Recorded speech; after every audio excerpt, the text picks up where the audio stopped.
இன்றைக்கி நம்ம பார்க்கக்கூடிய பயிற்சி முட்டி வலிக்கான பயிற்சி.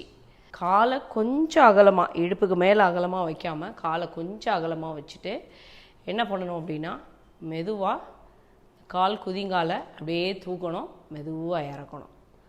ஸ்டே பண்ணவே வேண்டாம், அப்படியே மெதுவாக தூக்கி தூக்கி இறக்குங்க ஒரு 5 தடவை. ரெண்டாவது நம்ம முட்டியை ஸ்ட்ரென்தன் பண்ணுறதுக்கான பயிற்சியை பார்க்க போகிறோம். ஸோ இதில் வலி இருக்க காலை பின்னாடி வச்சுக்கணும், வலி இல்லாத காலை முன்னாடி வச்சுக்கணும். என்ன பண்ணணும் அப்படின்னா, இந்த காலில் நீங்கள் நல்லா அழுத்தம் கொடுக்கணும். இது தரையில் வச்சு கூட பண்ணலாம், ஆனால் கொஞ்சம் உயரமாக பண்ணும் போது அந்த முட்டியில் இருக்கக்கூடிய லிகமெண்ட்ஸை நம்ம நல்லா ஸ்ட்ரென்தன் பண்ண முடியும். எனக்கு ஒரு காலில் தான் முட்டி வலி இருக்குது, இன்னொரு காலை ஏன் பண்ணணும்னு நினைக்காதீங்க. 2 காலும் நம்ம பண்ணி தான் ஆகணும்.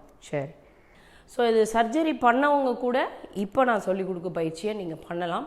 பண்ணாதவங்க பண்ணிகிட்டே இருந்தாங்க அப்படின்னா அந்த சர்ஜரியை கொஞ்சம் நம்ம போஸ்ட்போன் பண்ணிக்கலாம்.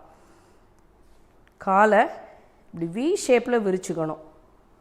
எந்த அளவுக்கு விரிக்க முடியுமோ அந்த அளவுக்கு விரிச்சுக்கணும். முட்டி வலி இருக்கிறவங்களால இந்த அளவுக்கு விரிக்கவே முடியாது.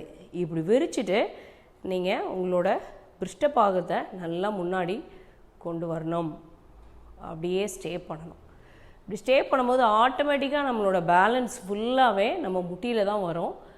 அப்படியே நீங்கள் ஸ்டே பண்ணி ஒரு 10 எண்ணிக்கை 1 2 3. நன்றி.